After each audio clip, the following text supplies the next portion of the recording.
My name is Sean Riley. I'm a mechanic, damn good mechanic, and I love my job. No, forget it. I adore your job. I am number 2 on the work floor in Olfson Motors, a leading Mercedes-Benz dealership. I am 28 years old. My height is 188 centimeters, and my weight is 92 kilograms. First number auto cruiser. He is 78 years old. I think he's still on Tiger's work in World War II.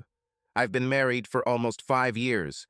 Her name is Stephanie Nee Downs. She is 26 years old. 168 centimeters tall, long blonde hair, 34B breasts, toned legs, face a pure angel. We met at community college while I was studying electrical engineering. She studied at Mrs. Riley. I thought I was on my way to big money, and I thought that she loved me. I spent 4 years in the Marine Corps before going to college. Trained as a mechanic for diesel and heavy vehicles. I liked it. I was happy. I met Stephanie. I was happy. The sex was amazing. I was happy. We got married. I thought we were both happy. It turned out that she wanted more, and she used her secretarial skills and beautiful appearance to get it. Sound familiar? She got a job as a secretary, then got several promotions until she became personal assistant and executive assistant company owner, Richard Olfson. I was proud of her and her accomplishments. She was my wife, after all. I probably wouldn't be so proud if I knew the whole truth. Yes, she had sex, she had pleasure, she had her needs met, she had other types of sex, whatever it took to climb the career ladder. Everything happened on Thursday. We only had one car, and we went to work together. She earned good money, a little smaller than me, and we bastards at home. We took precautions because she and I couldn't take pills. So, at lunch I asked, "Shall we have lunch together?" "I can't," she answered. "We're having a dealer association luncheon at the Hilton today, but I'll be back in time and we can hug in the evening." Hugs versus sandwiches from Jimmy John's. No options. Agreed, baby. During one of our meetings, an unpleasant surprise occurred. The reliability of the protection was not up to par. We were both a little tipsy and didn't think much of it. 2 months have passed, and I have completely forgotten about it. But Stephanie is not. It turned out that my genetics were working at their best, and now she had a baby on the way. But I didn't know. I was happy, remember? And here she is now. She told your lover, Mr. Richard Olfson, and he was born with a brilliant idea. You see, Olfson was sterile. He was ill as a child, mumps and scarlet fever, but forgot to say that about women. They were married 10 years. To him 42, to her 34. She wanted children, and he wanted to walk. He falsified medical documents where it was stated that he's fine. Her doctor said that she's fine, just need to keep trying. In the end, she believed, what's the problem in it? She was a decent woman, and her husband seemed caring and understanding, so I just continued to suffer and blame myself. Olfson continued to have sex with everyone who I didn't mind. She fell into depression. And then he offered a deal. "You're pregnant, you're 11 years younger than me, you're beautiful and very talented in bed. So why don't you improve your life? Divorce Sean, marry me. I will divorce my wife, marry you, adopt your child, and we will live like in a fairy tale. Money, cars, expensive dresses, jewelry, mansions, yachts, travel, everything you want." She agreed. Actually, the same dinner, which was supposed to start at 11 o'clock, ended at 12:15. And then they discussed the details of the divorce for 4 hours, signed papers, and had sex. On the way back to the office, their car was in a terrible accident. Luckily, they were in Mercedes-class Maybach, one of the safest cars. To misfortune, she gave him pleasure, and there were no seat belts. Truck drove into them from the side, the car turned over 10 times, and she fell upside down into a concrete ditch. Olfson flew out of the car and died instantly. Stephanie stayed inside and was degenerate. She is in critical condition. I didn't know anything. For me, she was simply my favorite wife. To him, certainly. And so, 17:30, I finish my work suspecting nothing. By speakerphone, they call me to the boss's office. I arrive, and there, Ernie Marchetti, my boss. Laney from the HR department. My best friend Salvator, and a police officer. Badly. Sean, sit down. We need to tell you something. He has a break. Sean, your wife was in an accident. Stephanie is in critical condition at Park Lane Memorial. The officer will take you there. Laney will follow. Sal will take your pickup and stay with you. You are being released from work for an indefinite period. Now go to her. I didn't know it was possible to collapse in a chair while sitting upright. I was shocked. I don't remember the trip to the hospital. They say that the patrol flew on Warp 6. I met doctors. Dr. Carson, the head of intensive care, sat me down. Sean, your wife is in critical condition. She's in a coma. She lost her right leg and right arm. She has a severe traumatic brain injury, 5 broken ribs, a broken nose, a lost right eye, severe blood loss. But the child is completely okay. What the hell did he just say? Celeste Olfson. Celeste Olfson was the complete opposite of Stephanie. 5 feet 8 inches tall, killer long legs, 38C breasts, small waist, narrow hips, incredible ass, long silky black hair, and a cute face. Not a dazzling beauty, but very sweet. She wore black librarian-style glasses and looked very reserved. She had an MBA from Wharton College. Now she was a widow who would run a successful car dealership. It took about 2 weeks to pull herself together, and by then she already had the accident report, the medical report from the emergency room, and a summary of the entire accident scene. From that moment on, she started calling Stephanie that damn prostitute. Celeste Olfson was the opposite of Stephanie Riley in every way. She was smart and generally kind. But she was angry. She entered her office and sat down. Pressing the selector button, she turned to her new secretary, Heidi. Heidi, please call Laney from HR to see me. She mulled over the situation as she waited for Laney to arrive. Soon a young employee from HR knocked, came in and said, "Did you call me, ma'am?" "Yes, Laney, have a seat. I want to talk to you and get honest answers. If you lie to me, you will be fired. If you're honest, to the best of your knowledge, everything will be fine. Did we understand each other?" Laney winced. "Yes, ma'am. I will try. What do you know about the love affairs of my late husband? Any rumors or facts?" She hesitated. "Ma'am, your husband tried to be careful, but his friend wasn't very careful. Rumor has it that his secretary did everything for him except shine his shoes. These are just rumors, but many girls here didn't like the way she treated her husband. He is a really good person, everyone loves him. And then this happened. He was simply killed. He is in the hospital every day, from 7 o'clock to 9 o'clock in the morning, and then from 7 o'clock in the evening until closing. He reads to her, holds her hand, and there is also a child." Celeste raised her head sharply. "What?" she asked again. "Child. You didn't know? They are trying to keep her alive to give the baby a chance to grow to term, or at least to a safer period. She is 4.5 months pregnant. Did you really not know?" "No, I had no idea." Sean didn't know she was pregnant either. He was terrified.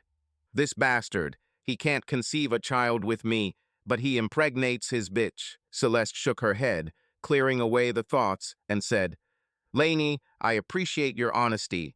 Keep me posted on any rumors that may surface. Don't worry about anything anymore. Thank you."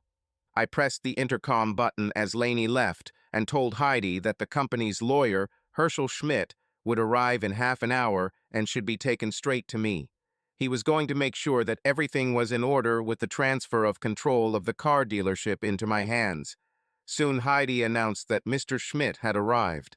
"Show him out, please." Herschel Schmidt was a 50-year-old man, 6 feet 2 inches tall, weighing approximately 200 pounds. He played sports and was an Army veteran. However, he had a round face, thin-framed glasses, and a calm demeanor, which led people to mistake him for a simpleton. Married, 3 children, decent, but in business he is a real shark. He sat down opposite Celeste, and they began to discuss business. After about 2 hours, he sat back and said, "I think that's it for the transfer of control, Mrs. Olfson. Any other questions? Please call me Celeste. Sorry, Mrs. Olfson, but for professional reasons, I prefer to use only last names. This is my personal rule, no offense. Okay, Mr. Schmidt, I want to know if you could be my personal lawyer. I really like your integrity, and I need my own lawyer, separate from the corporate one. He looked at her for a few seconds and then asked, "Is there any special reason for this, ma'am?" Celeste hesitated a little and then asked, "Do you know anything about my husband's love affairs with his secretary?" "Yes, I know. I didn't like it. He had plans that I strongly disagreed with, and I told him so. He said he didn't care, and if I didn't support him, he would take the car dealership business away from our law firm. I was stalling for as long as I could, and was about to stop working with him when the accident happened." She was slightly taken aback by this confession. "What do you mean?" she asked. Schmidt studied her for a while and then asked, "Have you seen the Red Book? I have no idea what you're talking about." He lowered his eyes and said, "There is a lock in the top left drawer of the desk. Open it, take out the vertical stand for papers. There is another bottom there. Remove it and take out the contents." I opened the center drawer, took the keys, and unlocked the top left drawer. There were a lot of things in there, including the aforementioned vertical stand. Before you take out the documents, think, what do you know about what your husband did? Do you really have any idea what he was like? In response, I pushed the police report, the medical report from the emergency room, and the complete accident file towards him. He glanced through the papers and returned them to me. "I'm not surprised, but there's something else. Now you can take out the contents of the box." I took out all the documents, then removed the stand. The false bottom had two detents that allowed it to move forward about an inch. I removed the bottom and pulled out two folders, a large manila envelope, and that red leather book with embossed Richard Olfson's personal journal. In the first folder, if I'm not mistaken, are your medical records, as well as fake versions of your and his data. He was going to use them to force you to accept his terms. Terms? Yes, he was going to divorce you. On the Monday after the accident, he wanted to force Stephanie to file for divorce from her husband. He should have received a summons right at work. Then she would have quit and left. She would stay in his apartment, which you probably didn't know about either, and practically disappear. He would then sue you, and after the divorce was finalized, he would marry her and voila, have a child that he would pass off as his. This is where I draw the line. I have some principles. I was going to anonymously warn you before the axe fell, but then the large envelope is the divorce decree. The other file is his medical records. You will notice that as a child, he suffered from mumps and scarlet fever, which made him completely infertile. He was still that scoundrel, madam, and I was quickly losing patience with him. I was completely shocked. I was humiliated. I was furious. That's a son of a bitch. Yes, madam, as you said, he answered calmly and handed me a few pages. These are the letters that I prepared for you. But due to the accident, they were no longer needed. Read the diary and we'll talk. He stood up and excused himself to go to the restroom. I pulled the notebook towards me and opened it. It started with a tirade against me. I was too controlling, I wanted children, I dreamed of a family life. And he didn't want all this, especially with problems associated with pregnancy and childbirth. So something had to change. My marriage was about to fail. He was going to destroy my marriage and another marriage to get what he wanted. This selfish, narcissistic bastard. I continued reading and discovered that a prenuptial agreement had been prepared for her, completely depriving her of everything except for the child, if it was a boy. It also stated that the child was considered her husband's son, not mine. This bastard was a real bastard. I was starting to enjoy talking about my late husband because it meant I could use every curse word I'd ever heard. Who was this mechanic? I needed to meet him. He seemed too good to be true. Did he know about his wife? Herschel returned to the room. Any questions, Mrs. Olfson? Definitely. I want you to become my lawyer, and I need to meet with this mechanic. No one is so kind and trusting. I picked up the phone and called the production floor. Ernie, shop manager. How can I help? Ernie, this is Mrs. Olfson. Is Sean Riley here today? Yes, madam, he is here every day. Any problems? No, no problem. Can you ask him to come to your office? I would like to meet him. Herschel raised his eyebrows and started to say something, but I raised my hand and shook my head. Yes, madam, give me 5 minutes. Okay, I'll be with you in 5 minutes. Herschel looked at me and said, Mrs. Olson, Mr. Riley doesn't know anything about this.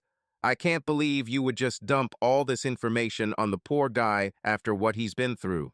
And you are right, Mr. Schmidt. I myself have too many principles to do this, but I need to satisfy my curiosity. Will you come with me as my friend and lawyer? He looked at me, thought for a moment, and then smiled. It would be an honor for me, madam, to be with you in both roles. I smiled back. Thank you, Mr. Schmidt. I think I made the right choice. I stood up and we left, telling Heidi that we would be on the production floor if she needed us.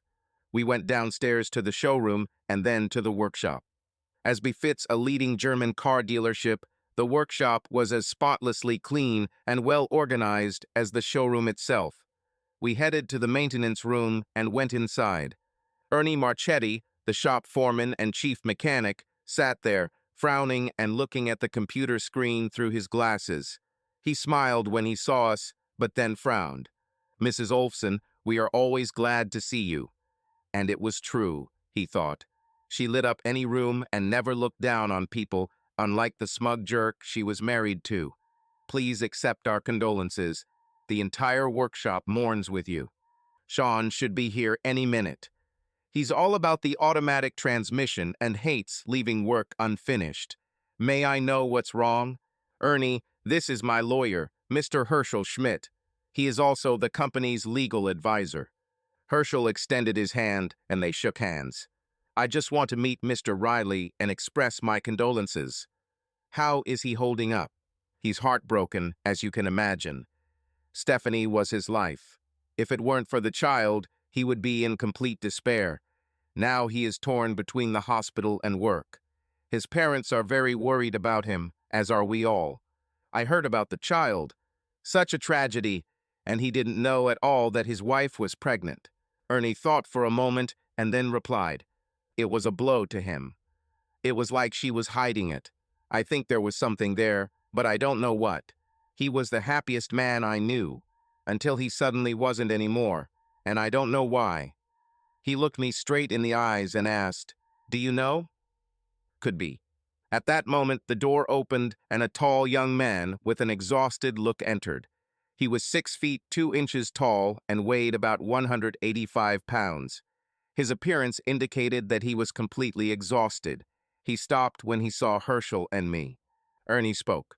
Sean, this is Mr. Herschel Schmidt, lawyer, and I don't know if you know. Mrs. Olson. Yes, I recognized you. I'm very sorry for your loss. I couldn't destroy this man.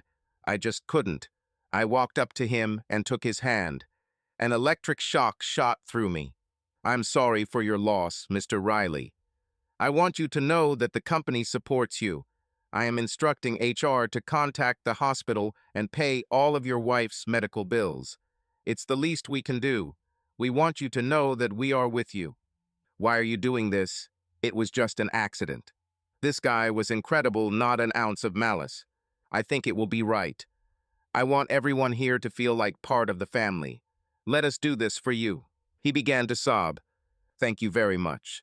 He staggered slightly, and I supported him. This shock struck me again, and I gasped. This man was special. I was stunned. I've never felt anything like this before. Sean. I sat there, stunned by what the doctor had just told me. Pregnant. My wife was pregnant. This can't be true. She never said anything.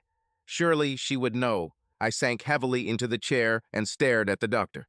I didn't know that my wife was pregnant. I didn't know. I'm sorry, sir. I think you should understand that she is in a medically induced coma. The chances of her recovery are negligible. We support her life only for the sake of the child. If we can hold out for at least 2 more months, we will be able to carry out the birth safely. If it lasts longer, it will be great. But at least that much. You are her husband, and it is your decision. I was stunned. Lainey was next to me. She squeezed my hand tightly. I looked at her and then at Sal. Sal has been my best friend since 5th grade. We were like inseparable brothers. He married Gina Maria Louise Tarlairani, with whom he had been in love since school. I joined the Marine Corps. We were pretty close. He worked as a painter in the body shop of a car dealership. Sal sniffled as the doctor explained the situation, and Lainey cried her eyes out. Sal and Gina were married for 4 years and had 2 children, little Gina and Salvatore Sean. But none of this mattered to me as long as I tried to comprehend the doctor's words. Stephanie was pregnant, and she was dying, and I became a single father. There may be nothing I could do to save my wife, but I was willing to give my life to save my child. Can I see my wife, doctor? Of course, son. Just get ready. It won't be easy. Sal chimed in. Don't worry, doctor. We can handle it. The doctor took us to the room. It was a shock. 80% of her body was covered with bandages. Tubes, wires, and IVs were sticking out of it. Her face was not visible, but it was clear that the right side of her body was badly damaged, neither her arms nor her legs. The skull was deformed. I burst into tears and collapsed on the bed. Sal picked me up and sat me down in a chair. Lainey was almost hysterical. Oh, Stephanie, dear, dear, please don't leave me. Sal squeezed my shoulder and cried with me. Thus began my long watch. Every day, Monday through Friday, I visited her from 6:30 am until 9 am when I left for work. And then he returned at 18:30 and stayed until 22 o'clock, until they kicked me out. In fact, I often stayed long past midnight. I soon became something of a mascot for the department. One day, a new guard tried to kick me out. The head nurse and 3 nurses on the floor threatened him with everything from corporal punishment to dismissal. When he found out about my situation, he apologized, and from then on he began to protect me. On Saturdays, I was there from 9 o'clock until closing, sometimes longer. On Sundays from 8 a.m. immediately after church until closing. Sal and Gina visited often, and my parents visited her during the day and on weekends. I sat, held her hand, and read to her, talked to her, cried. God, how I cried. But her condition continued to deteriorate. She was fading away, but the child grew and became stronger. Celeste, I sat with him, talked, told him that if he needed anything, he should contact me. I was torn between sympathy and guilt. Time passed, and Sean continued to exist in some kind of fog. I often visited his wife, always secretly, at those hours when I knew he was at work. She was melting before our eyes. One Wednesday, while I was there, his parents came. We talked for a long time. I asked them not to tell Sean that they saw me because I didn't want him to think that I was interfering in his personal life. They promised to remain silent and thank me for my kindness. When Stephanie reached about 6.5 months into her pregnancy, her condition took a turn for the worse. The doctors decided that they couldn't wait any longer and performed an operation. A baby boy was born weighing 6 pounds 2 ounces. He was wonderful. Sean, I held my son in my arms. He was perfect in everything. I showed it to Stephanie, and then the doctors turned off the life support machines. She took 3 breaths and died. I cried and trembled while my parents hugged me. Sean Salvatore Riley Jr. and I returned to our small apartment. My sister came and stayed for a while. Mom either came to me to babysit Junior or my sister took him to his grandparents. Life began to return to some semblance of normalcy. I didn't know that Mrs. Olson sometimes comes in when the kid is not home and has a great time. We had a christening and Sal and Gina became his godparents. It was a small but sweet ceremony. After 2 years, I was able to save enough to buy a small house, 2,000 square feet, 3 bedrooms, a 2-car garage, and a separate workshop. It was located outside the city on 2.5 acres. In addition, I received a large insurance payment. I made an offer to purchase, finalized the deal, and started getting ready to move. My sister and her husband came to help me pack my things. We loaded everything I had into my pickup truck and their expedition. Sal and Gina also came to help arrange a few pieces of furniture. We prepared Junior's room and set up the baby monitor so I could keep an eye on him. By 10:30 p.m., we decided to call it a day. It was Friday. Tomorrow was the first full day in the new house. I didn't know what shocks awaited me. The next morning I got up, made coffee, and got my son up. He always woke up happy. We went to have breakfast. He liked bananas and oatmeal. I ate bacon and eggs. Milk for him, coffee for me. We washed the dishes, watched some TV, and then he followed me into the bedroom, where we began unpacking boxes. One contained his mother's things, and I cried a little. I closed the box, but noticed that some things were unfamiliar to me. Then I found a box of cosmetics and lotions. I didn't remember the smell of the two perfumes and was a little surprised. Then I came across a box of things from her desk. I never opened it, I just shoved it in the closet. I took the lid off, and there was a photograph that was on her desk of me and her on the beach. My throat tightened. I took the photo and went to the baby's room, followed by my shadow.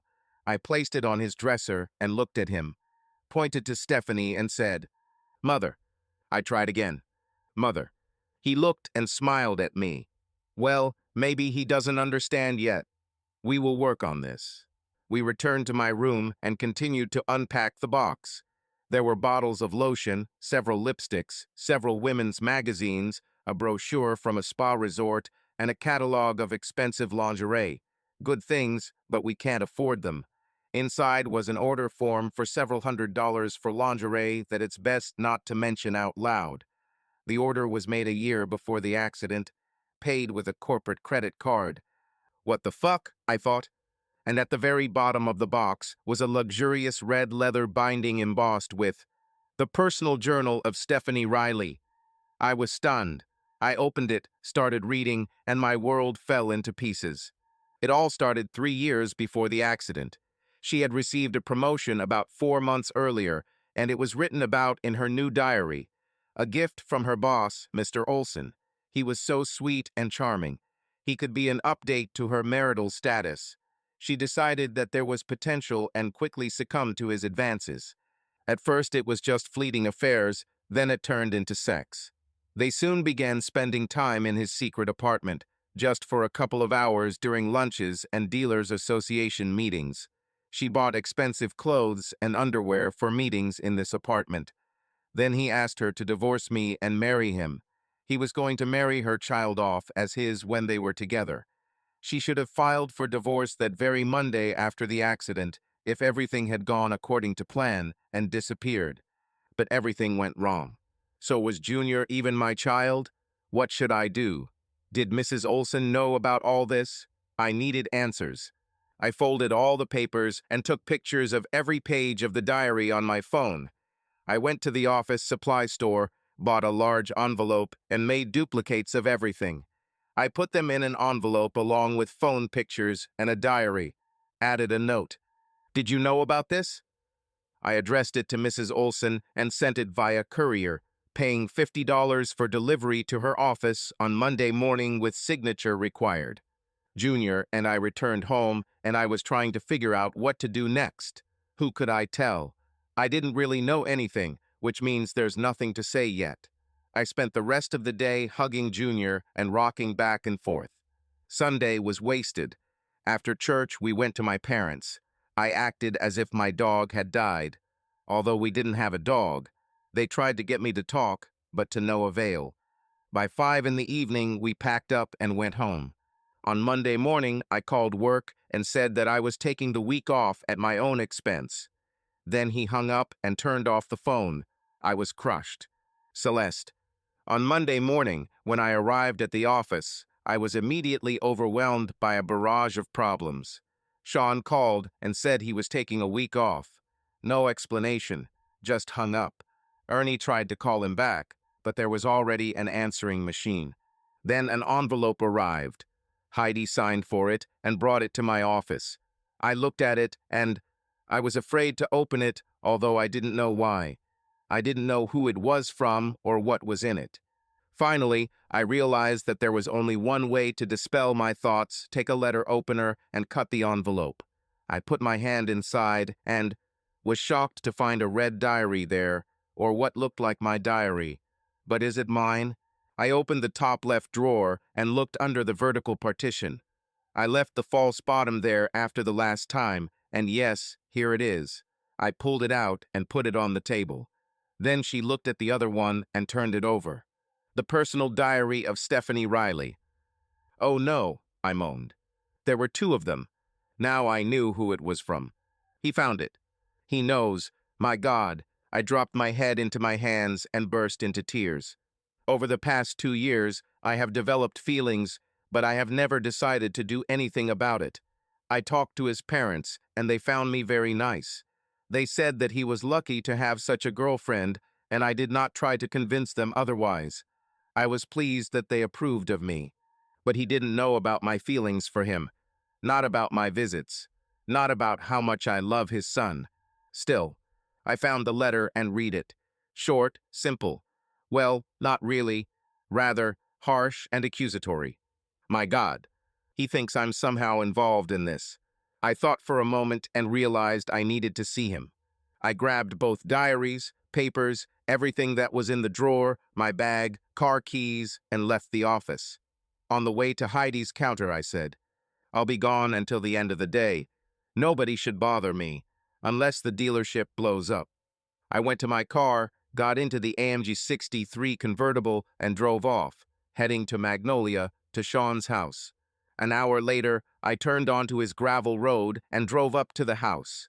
She turned off the engine, took all the papers, took a deep breath, calmed down, and got out.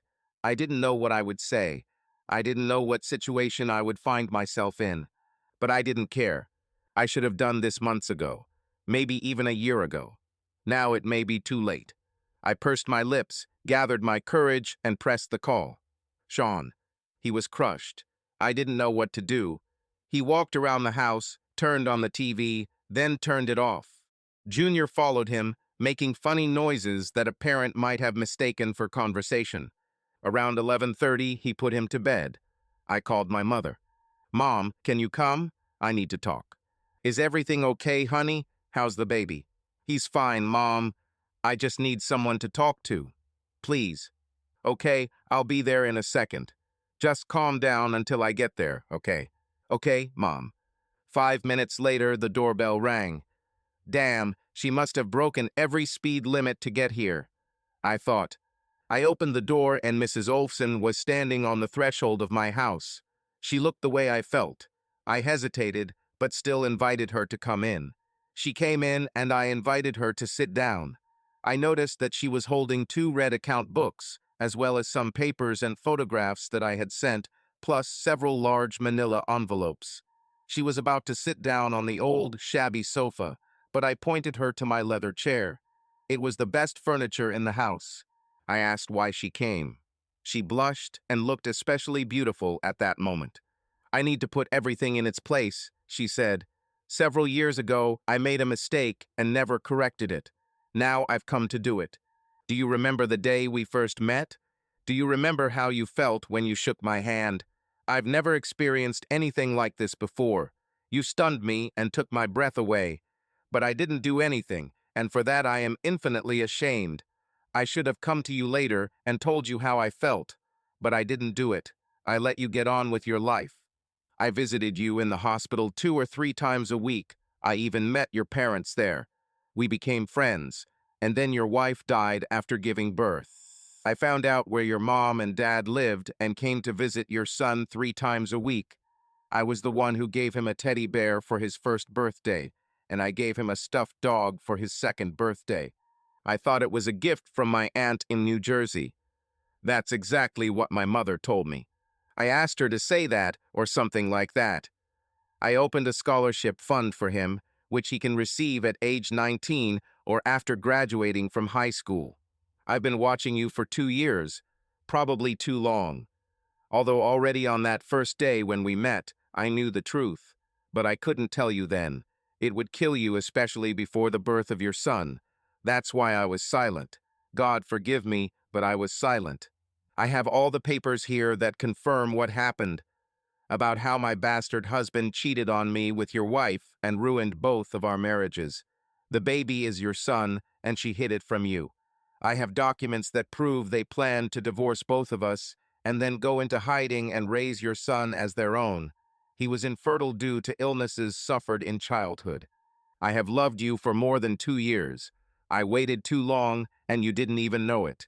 And now I don't know if I have enough time to fix everything.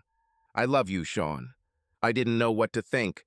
I was torn between what I was led to believe and what she told me. I wanted to believe her, but was she telling the truth? At that moment, the doorbell rang. It was my mother. I opened the door, and she came in. Sean, what happened? Then she saw Celeste. Oh, I didn't know you had guests. Hello, Celeste. How are you?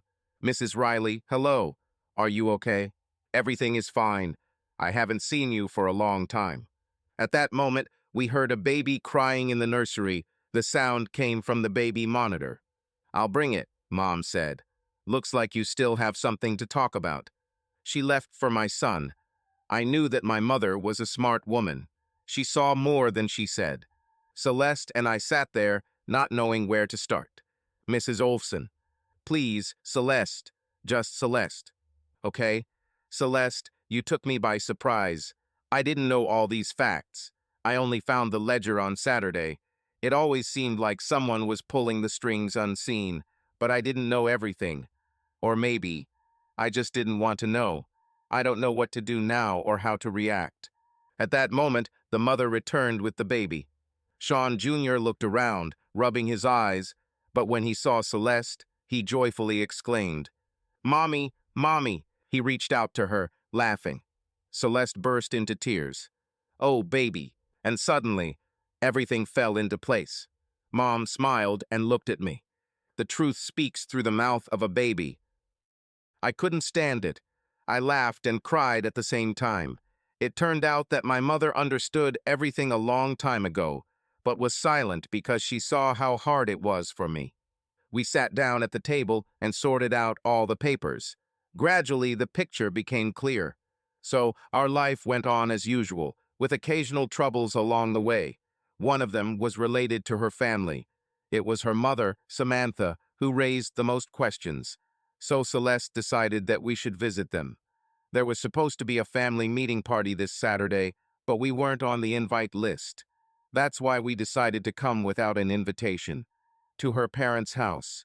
Unexpected guests. Can you imagine the picture? We showed up, walked into her parents' house, and went straight to her mom and dad. My father noticed us, and his face broke into a wide smile. He hugged his daughter and kissed her on the cheek. So you're the same Sean, he said. Yes, sir. Glad to finally meet you, son. I'm Donald Forsane. Where is your son? It's with my parents, sir. We didn't know how it would go. He lowered his eyes and muttered, Understand. His daughter chimed in. Well, Dad, no one informed us about this meeting, and yet, here we are. She turned and stared at her mother. I stepped forward, turned to her mother, and said, Mrs. Forsane, I'm very glad to finally meet you. She looked at me as if I had forgotten to wash my hands and face. Hello, Mr. Riley, right? Yes, ma'am. But you can just Sean. Yes, sure. She turned back to her daughter. Darling, we didn't know if you would have the opportunity to come. It's a pity that you didn't receive an invitation. Oh, it's okay. Grandfather told us about the meeting. And then this respected man announced his presence. He came over, kissed Celeste on the cheek, and extended his hand to me. Nice to meet you, son. Our girls said only good things about you. I looked down and blushed slightly. Don't inflate his ego, Grandpa, Celeste said with a grin. Yes, whatever, her mother interjected. Since you are already here, let's discuss this wedding of yours. There's nothing to discuss here, Mom. We're going to get married, period. Celeste, think about your position in society. How will you show up at the country club? What will the newspapers say? What about all our friends? It's simple, Mom. I'll just stop going to the country club. My position in society will be determined by my work in the church and charitable organizations. The newspapers will write, Celeste who? And if our friends don't like it, then they aren't our friends. I was proud of this woman. But he's just a mechanic, an ordinary dirty fellow. Oh, your tact, madam, I thought. Yes, Mom, and thanks to him, I can afford to be at home with my husband and son. And this child, do we even know who his mother or father is? That's it. This woman just crossed the line. I straightened up and was about to tell her everything I was thinking, but Celeste grabbed my hand and slightly shook her head. She stepped towards her mother, slapped her across the face, and, shaking her index finger in front of her nose, spat out. Don't you dare ever talk about my son like that, bitch. Her mother, holding her face, screamed at her husband. Donald, calm down your daughter. Celeste's father looked at her, then turned to his wife and calmly said, Shut up, Samantha. There was deathly silence in the room. Everyone was staring at us. Samantha exploded. Donald, I will get you fired. A quiet, calm voice behind me said, No, Samantha, you won't achieve it. I turned around. Celeste's grandfather stood in front of us with a glass of bourbon and water in his hand. Samantha muttered something incomprehensible, burst into tears, and ran out of the room. Great move, honey, said her grandfather. I muttered something under my breath and added, I could deal with this. I'm sure I could, son. But then it would be an attack, and we would have to bail you out of prison. Otherwise, it's just a family dispute. I must admit, the old man was probably right. Celeste's father walked over and extended his hand to his father-in-law. Sorry, Dad, she shouldn't have said that. It's okay, son. She got what she deserved. Grandfather took Celeste by the arm and said, I'm hungry. Let's eat. The party returned to normal and Grandpa led us to the buffet. We grabbed food and drinks and went to find a table. We found a small table for two on the terrace and sat down. Celeste smiled at me and the world became beautiful again. Several relatives came up to us to congratulate us. Two of her friends stopped by to tell her that she was lucky and that she had definitely made a better choice this time. No one seemed to love Richard, her first husband. You were just wonderful there with your mother. I'm very proud of you, and I'm a little afraid. She giggled and looked into my eyes. No one says that about my boys. Nobody. God, how I love this woman. My first wedding to Richard was organized by my mother. Social status, family considerations, and money played a big role in this. If it were up to her, I would marry someone like. She nodded behind me, indicating the approaching Jeffrey Lawson. This guy has been after Celeste since she was widowed. He was interested in her money, or more precisely, how he could spend it. I couldn't stand him. At all. I wonder why. He approached with an arrogant look and turned to Celeste. Well, are you done wasting time with this carboy? Gad. Celeste put her hand on my forearm, as if claiming me, and said, What's on your mind, Jeffrey? I just thought it was time for you to get involved with a real man. Like I said, bastard. Oh, you mean someone with a gambling addiction, a drug problem, 2 pending paternity suits, 4 divorce cases in which he is named as a defendant, serious financial difficulties after his father fired him, and social pariah status. Or are you talking about a ladies' man who can't control himself? I was already married to someone like that, Jeffrey. So who are we talking about? While Celeste was making this tirade, Jeffrey's complexion rapidly paled, and he was on the verge of fainting. How did you know all this? The old principle, know your enemy. And you, Jeffrey, are definitely my enemy. I think it's better if you leave. Now. Bye, Jeffy, I added. He hates this nickname. He turned around and quickly retreated, while Celeste looked after him. I was beginning to think that I could not compare with this woman. She was clearly out of my league. But then she turned to me and glared at me with her beautiful blue eyes. And don't even think about backing up. We are perfect for each other, and our love is the best I could ever hope for. So get yourself together, buddy, and let's go talk to my grandfather. She smiled like crazy. Hell, she also reads minds. She extended her hand to me and led me to my grandfather. He sat on the edge of the terrace by the goldfish pond and talked with 3 of his old friends. When they saw us, they stood up, shook his hand, smiled at us, and apologized as they left. He also stood up as we approached and took Celeste's hand, helping her sit up. I sat opposite him, and Celeste sat to his left. He looked at us and grinned. Okay, what do you want to know? We just have a couple of questions, grandfather. I always have time for my beloved granddaughter. By the way, he turned to me, your father sometimes takes your son away from his mother during the day and brings him to the VFW. Everyone there adores him, especially Tamara and Justine, the barmaids. They said they would look after him when he grew up. I want to get him when he starts dating girls. But he is only 3 years old, I exclaimed. An apple from an apple tree, Celeste grinned. Do you have another granddaughter? I was surprised. Actually, she is his great-granddaughter, Celeste explained with a smile, and then turned to her grandfather in a more serious tone. How did you silence your mother so quickly? She was on fire and attacked Dad with such fury as I had rarely seen. Like I told your father, she deserved it. He looked at both of us. And then I owned the company. Wow, I don't even know what to think. This man owns a company, but I always thought he was just a machinist. He began to explain. I founded Midwest Machinery when I returned from Vietnam. I didn't know much about running a business back then, but after a few years things took off. So I hired a couple of business guys, one of whom was your father. He started making eyes at your mother, and it seemed to me that he suited her. I hired her as a secretary receptionist.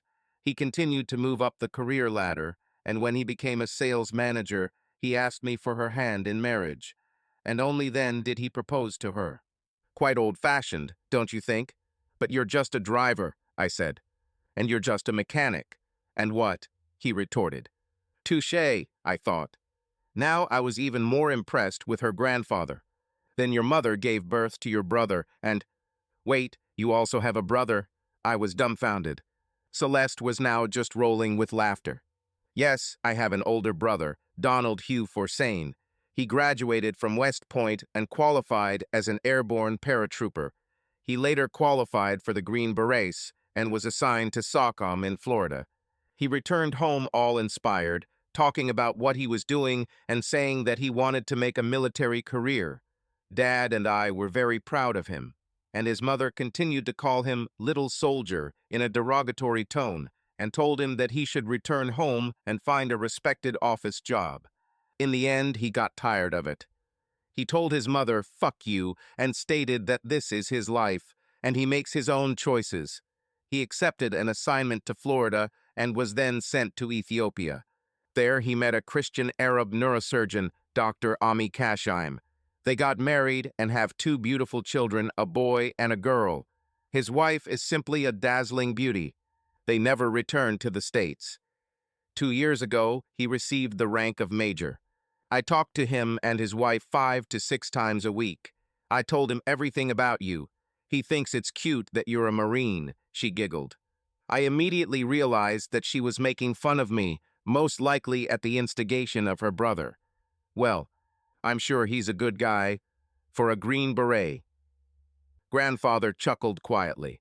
Celeste frowned a little and said, I hoped they would be back in time for our wedding. Okay, let's stop this whole circus, said the grandfather. He looked at me. Are you happy? Yes, sir, very much. And you, Celeste? Yes, grandfather, I'm happy. Do you love my granddaughter? Without a shadow of a doubt, I answered. Of course, sir. Do you, Celeste, love him? She turned to me and looked me straight in the eyes. With all my heart, grandfather, then everything else is just nonsense. Be a man, stand your ground, and get married. It doesn't matter what others think or do, as long as you are happy. It's just a pity that your grandmother didn't see this. Celeste's grandmother passed away from cancer just over 5 years ago. I looked at this amazing woman next to me and realized that I was the happiest person in the world. I shook my grandfather's hand, Celeste hugged him and kissed him on the cheek. We got up and headed into the living room to see her father. We approached him, and I extended my hand. Nice to finally meet you, son. Maybe we can come meet our grandson someday. Any time, sir. Celeste came up, hugged her father, and kissed him. Thank you, Dad. We love you. And then I saw her. Samantha walked towards us with a determined look. The last thing I wanted was a girl fight, so I immediately stepped between my fiancée and her mother. It was impossible to do anything stupider. Samantha literally crashed into me, and I immediately realized who Celeste inherited her ample breasts from her mother. She pressed herself close to me, burying her face in my chest. Tears flowed from her eyes, soaking my shirt. "I'm so sorry. I was such a fool. I just want you to be happy. I'm sorry." I carefully pulled her away from me, looked into her face, and kissed her forehead. "It's okay, Mom, really." Celeste froze in amazement. Her father looked dumbfounded. Samantha pushed me aside and hugged her daughter tightly. "It's okay, Mom. Everyone makes mistakes. We still love you. I was so stupid. Can you forgive me?" "I've already forgiven you, Mom. But understand, this is important for us. This is what we want. Our own lives, but with you all close. Understand?" "Yes. And forgive me again. Do you think I can come and see my new grandson?" She blushed slightly. "Certainly. We will be glad if you and Dad come to visit." Her father leaned towards me and quietly whispered, "Don't worry, she'll get good for it tonight." I turned sharply towards him with a shocked expression on my face. "It's okay, she loves it. Just don't tell her daughter or her father. They may not understand." He winked at me and grinned slyly. "This family is simply incredible." We drove home, and she carefully watched my expression as I drove the car. "Well, are we okay?" she asked. "Of course, honey. Why wouldn't we be okay?" "I love you, honey," she said. "And I'm even bigger than you, darling. Shall we go pick up little Sean? I think we should go home and get a good night's sleep so as not to be late for work tomorrow." "But it's only 7 in the evening." I was surprised. "Exactly. So we should go home and get a good night's sleep so you won't be late for work tomorrow." "Ah, understood." I love this woman so much. And yet we were almost late for the service at 10 a.m. Major Donald Hugh Forsain looked in the mirror in his bedroom and absent-mindedly ran his finger over the golden oak leaves on his collar. His promotion to major had just been approved, and he was happy about it. "It's time to come home. I've been away too long," he thought. In fact, only about 12 years had passed since he left the States, but those 12 years were filled with change. A Boko Haram attack shortly after his arrival was not unexpected, but saving the life of a stunningly beautiful neurosurgeon did. He remembered. First Lieutenant Donald Hugh Forsain laced his boots. He was already starting to get tired of the cake tasks. No work, and all only because his uniform looked more elegant than the Marines'. He thought that this time it would be different because the ambassador himself personally asked him, and then he found out what was the matter. Christmas party at a children's hospital. His Marine counterpart, Lieutenant Jake O'Donnell, laughed at him when he told the ambassador he was confident the Green Berets could handle it. "There's no point in sending Marines, sir. We have more important things to do." "Thank you so much, Jake," he thought to himself. He met up with the other 3 members of his group in the armory. Corporal Simon Davis asked the lieutenant if he would take the M16. "No, a pistol is enough for me." "I trust you guys not to shoot me," he laughed. "I don't know, sir. Those nuns in elementary school always scared me," Davis said. All 4 laughed and went to the children's hospital. Dr. Ami Kashim was leaving the hospital where she worked as a staff neurosurgeon specializing in pediatrics. It was lunchtime, and she and 2 nurses were heading to an open-air cafe. First Lieutenant Donald Forsain and 3 of his embassy guards were on their way to a children's hospital to throw a Christmas party for the children.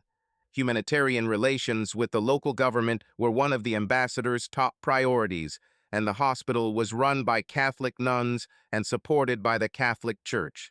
As soon as their Humvee pulled up to the hospital, all hell broke loose. Shots and explosions rang out. People began to run in panic. One of the nurses was injured and fell to the ground. The gunman ran toward the 2 remaining women, attempting to force them into the truck when a Green Beret officer and his embassy squad intervened. Shots rang out. Lieutenant Forsain killed 2 militants, but was immediately shot in the chest. He managed to shoot 2 more, after which he rushed at the tall, black-haired woman, knocking her down. He thought, this is even better than taking down an Alabama running back in college football. He laid the woman against the wall of the store, near which they fell, and began smearing his blood on her blouse and robe. He covered her with his body. He turned around and shot another insurgent, and then his men completed the clearing and began treating the wounded nurse. Corporal Davis approached him and began to examine his wound.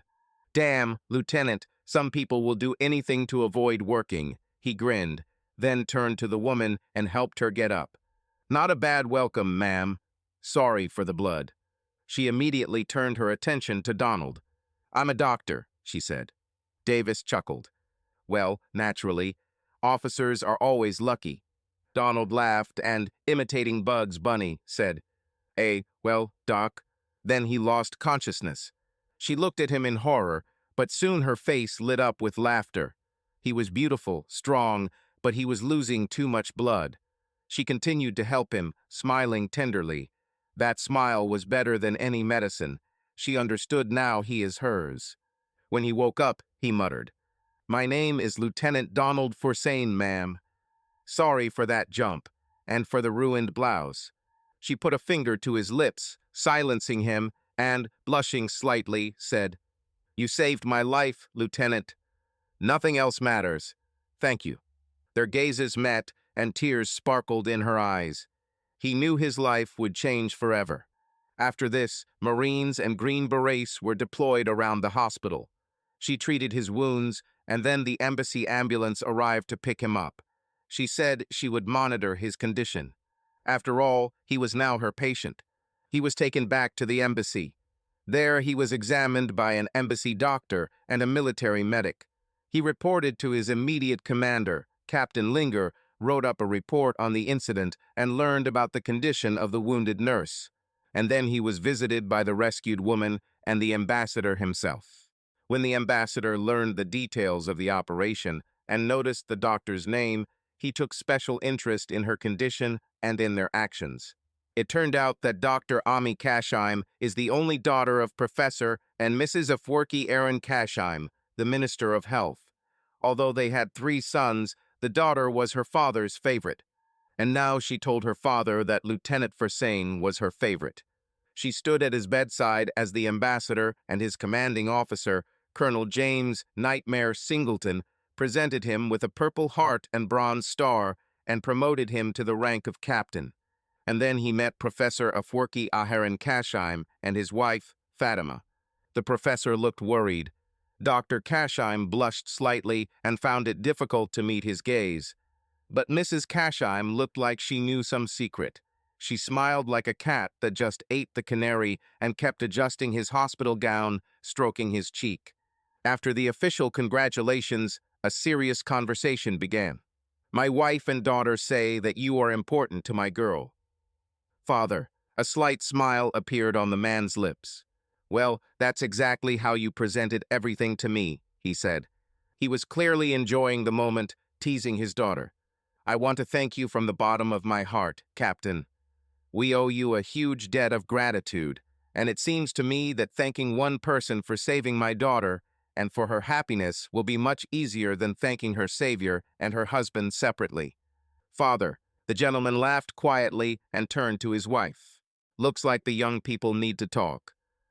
His wife smiled and kissed the new captain on the cheek. "Thank you again. Tell your family that I owe them a huge debt," her mother said. Dr. Ami walked to the head of the bed and adjusted the pillow. She pulled the blanket and sheet a little higher. She looked appraisingly at her perfectly manicured nails, but did not meet his gaze. She was about 170 centimeters tall, looked 60 kilograms, with long black hair tied in a bun, a slender figure, and sizzling black eyes. So deep. She fidgeted nervously. She shyly lowered her gaze to the bed rail. "So you're in love with me?" Donald thought. "I hope so." Ami's eyes widened in surprise. She hesitated a little and then said, "Where did you get that from, Captain?" Now she looked him straight in the eyes and did not look away. "Wow," he thought. "This girl has a backbone." Donald cleared his throat. Well, I don't know what you told your parents or how you phrased it, but it seems like your father decided that you were madly in love with me. I smiled, looking at her.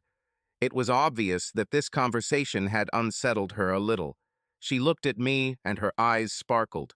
Then she sighed. When I was at medical school in Paris, I was not a model student. I walked a lot and was, so to speak, wild. Every smooth-talking student, and sometimes older men, tried to take advantage of me. She hesitated. Some people succeeded. My parents found out about it, and my mother said my father was shocked and furious.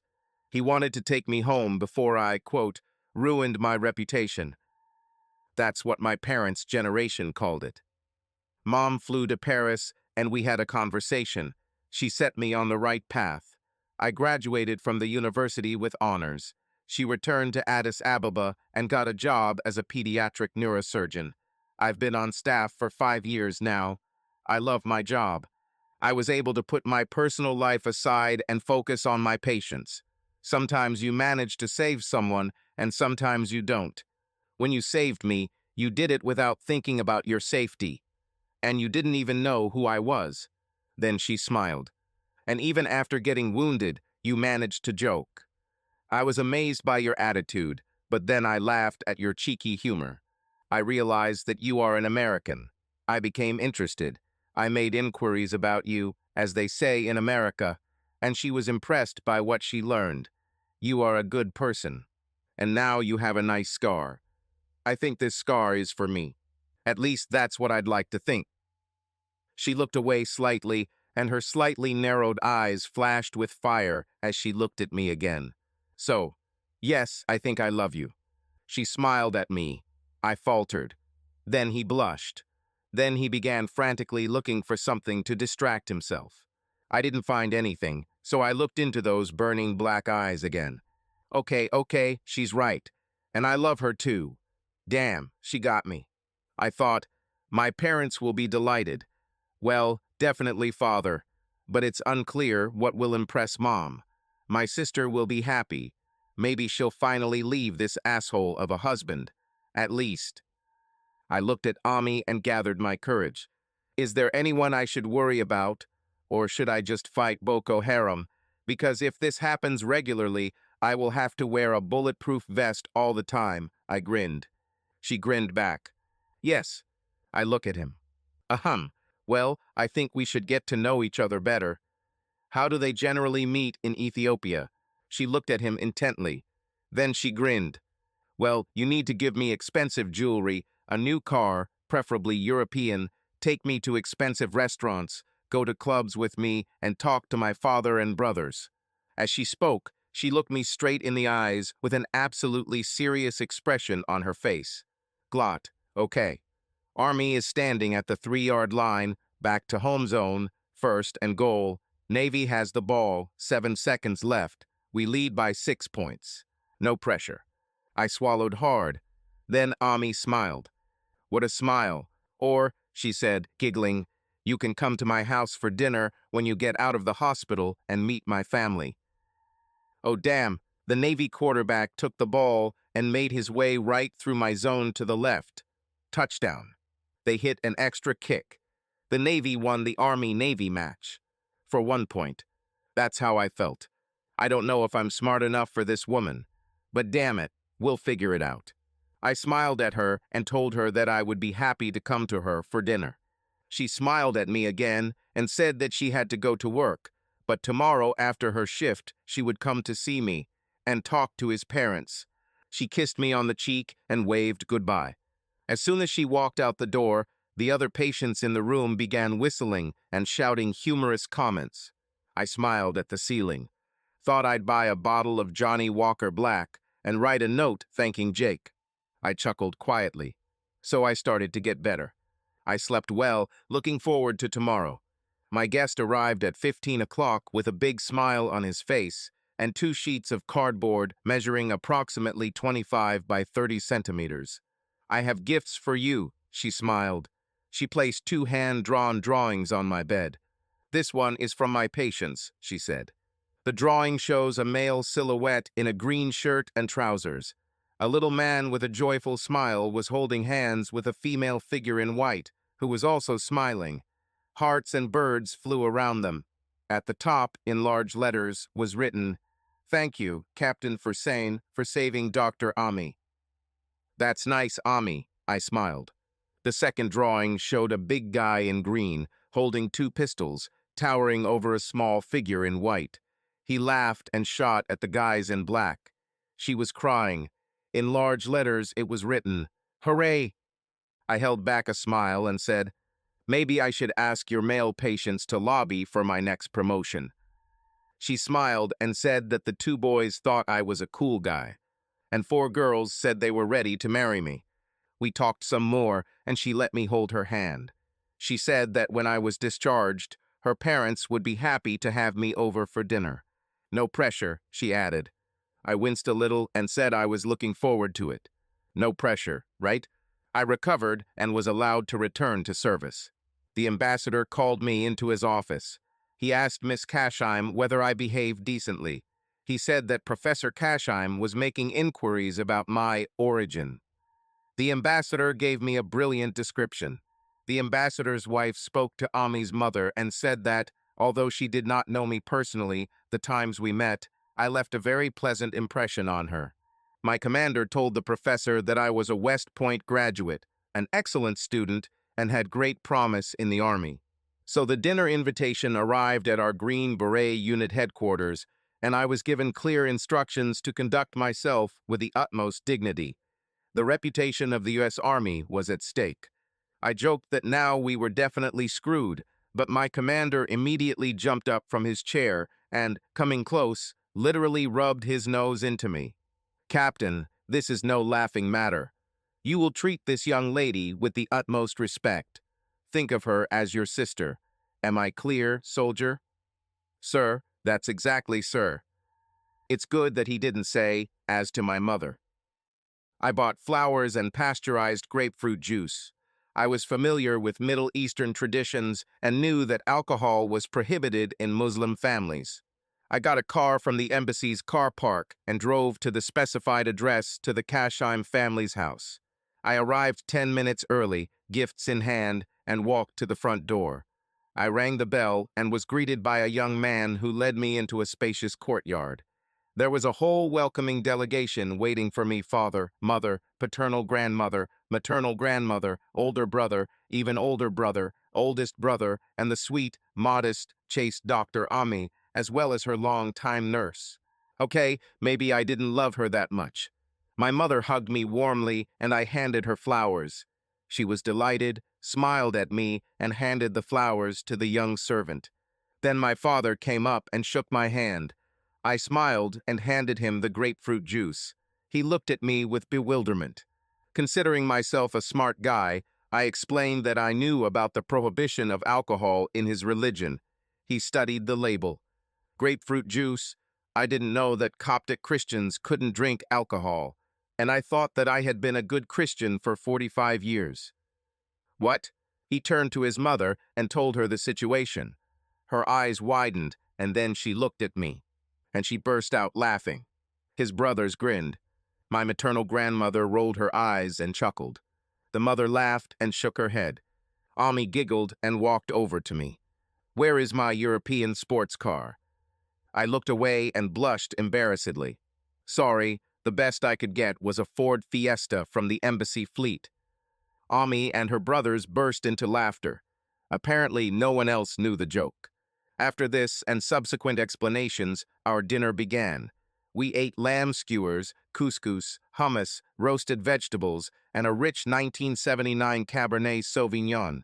A wonderful year. And I had 3 months of grapefruit juice. A wonderful month.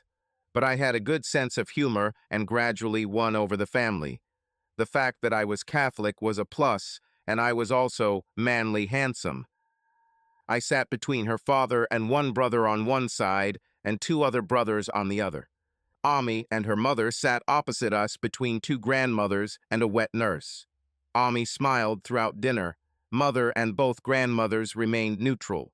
The nurse looked at me angrily. Overall, I thought I was ahead. After dinner, when the sun had set and a light breeze blew, we sat in the garden and told each other stories about life. It was reminiscent of an Italian or Mexican family party. We were accompanied by a whole crowd of companions. As the evening wore on, both grandmothers said good night, then the wet nurse, then the mother, sending the brothers off to bed amid their mischievous grins. Father and mother were clearly in no hurry to leave. My father continued to smile at me.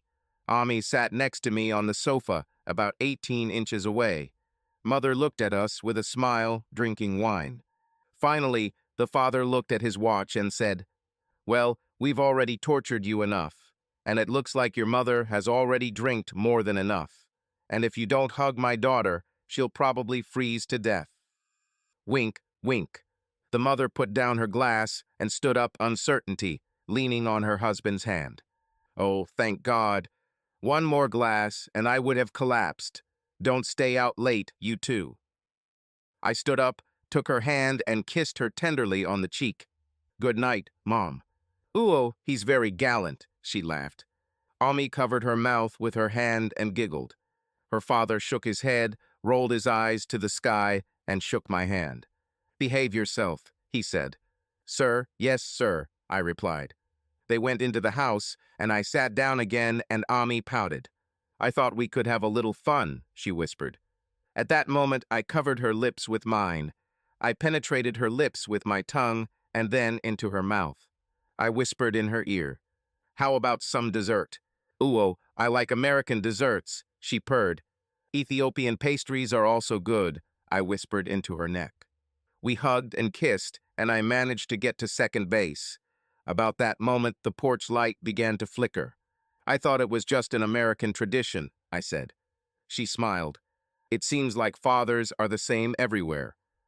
I kissed her nose, wished her good night, and headed back to the barracks. The next day, the colonel called me to his place and asked me to report on the dinner. I gave a general overview of the evening and an assessment of the dinner, trying not to focus on the embarrassment of wine and grapefruit juice. But he still caught the moment and laughed at my confusion. "Well, now you know something about her religion. You know that at least you didn't offend their beliefs, and you are convinced that this girl is a completely down-to-earth person. What are your intentions next?" I thought for a moment and realized there was only one option. "I think I'll propose to her." The colonel looked at me for a long time. "My wife and I have been married for 35 years.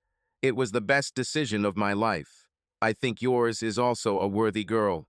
So don't screw it up, Captain." "Sir, that's right, sir," I answered. Life went on as usual. I went on several dates with Ami. I went to church with her family, and they, in turn, attended services with me. Her parents seemed pleased that I was the right guy, and she didn't mind riding in the motor pool Fiesta or from time to time in the Army Humvee. We had picnics and went to local attractions. I saw where Haile Selassie was buried and learned a bit of Ethiopian history. In turn, he told her his story, the history of Texas and the United States. I talked about my father and sister, mentioned her marriage to her scoundrel husband. I talked about how my mother was not happy with my decision to join the army and stay there for the rest of my career. She said she was very proud of me, but she was also scared to death for me when I went out on patrol. She constantly repeated that she loved me. I answered her the same. I met several of her friends. They were mostly doctors, a few university professors, quite decent people. Except for one thing. Ahmad Ben Danshari was a businessman, or rather a financial consultant. He had known Ami almost all of her life and was a family friend. Her parents knew him and his family. His mother didn't love him. His father considered him a dubious character. And her brothers believed that the American boyfriend was superior to him in all respects. No offense, but he was a Muslim. He constantly tried to persuade her to convert to Islam. For Ami, this was categorically unacceptable. And he also believed that American football was a game for Neanderthals. Okay, so I'm a caveman. I noticed that football is like a tea party, just not that relatable. He didn't appreciate the joke.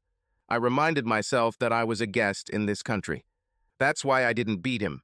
Yet, One afternoon, I stopped by the hospital to offer Ami a ride home, and I saw him in the hospital courtyard shouting at her. I stopped and began to watch. She seemed to be trying to calm him down, and then she took his hands and spoke to him very seriously, shaking her head. She stood on tiptoes and kissed him. The kiss didn't seem very long, but it was still a kiss. She and I never discussed the exclusivity of our relationship, but I just thought, well, that we were a couple. It turns out there is no such thing in Ethiopia. Live and learn, as they say. I turned to leave when I heard her scream. I turned around sharply and saw him put his hands under her robe. She pushed him, screaming for him to stop.